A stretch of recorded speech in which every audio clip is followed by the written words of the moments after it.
നമസ്കാരം. ഗുരുവായൂർ ക്ഷേത്രവുമായി ബന്ധപ്പെട്ട വാർത്തകളാണ് ഞാൻ ചാനലിലൂടെ നിങ്ങൾക്ക് അറിയിക്കുന്നത്. ഗുരുവായൂർ ദേവസ്വത്തിൻ്റെ സംരക്ഷകൻ, അതായത് ഗുരുവായൂർ ക്ഷേത്രം മാനേജ്മെൻറ്റിൽ കോഴിക്കോട് സാമൂതിരി മഹാരാജ അവരായിരുന്നു. അദ്ദേഹത്തിൻ്റെ കീഴിലാണ് ഗുരുവായൂർ ക്ഷേത്രത്തിൻ്റെ ഭരണം കൊണ്ടുകൊണ്ടിരുന്നത്. 1972 അഗ്നിശമനത്തിന് ശേഷം ക്ഷേത്രം അഗ്നിക്കിരയായതിനു ശേഷമാണ് സർക്കാർ ത്തിൻ്റെ ഐശ്വര്യവും മറ്റും വർദ്ധിപ്പിക്കുന്നതിൻ്റെ ആവശ്യമായും ക്ഷേത്രത്തിൻ്റെ സംരക്ഷണത്തിനുമായും ഗുരുവായൂർ ക്ഷേത്രത്തോടനുബന്ധിച്ച് ദേവസ്വം അഡ്മിനിസ്ട്രേറ്റീവ് ഓഫീസിൽ ഒരു ഗണപതിയുടെ പ്രതിഷ്ഠ നടത്തിയിരുന്നു.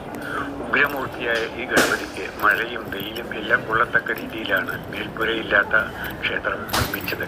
ക്ഷേത്രത്തിൻ്റെ പ്രതിഷ്ഠ മാത്രമാണ് ഉണ്ടായിരുന്നത്, മറ്റ് നിർമ്മാണങ്ങൾ ഒന്നും ഉണ്ടായിരുന്നില്ല.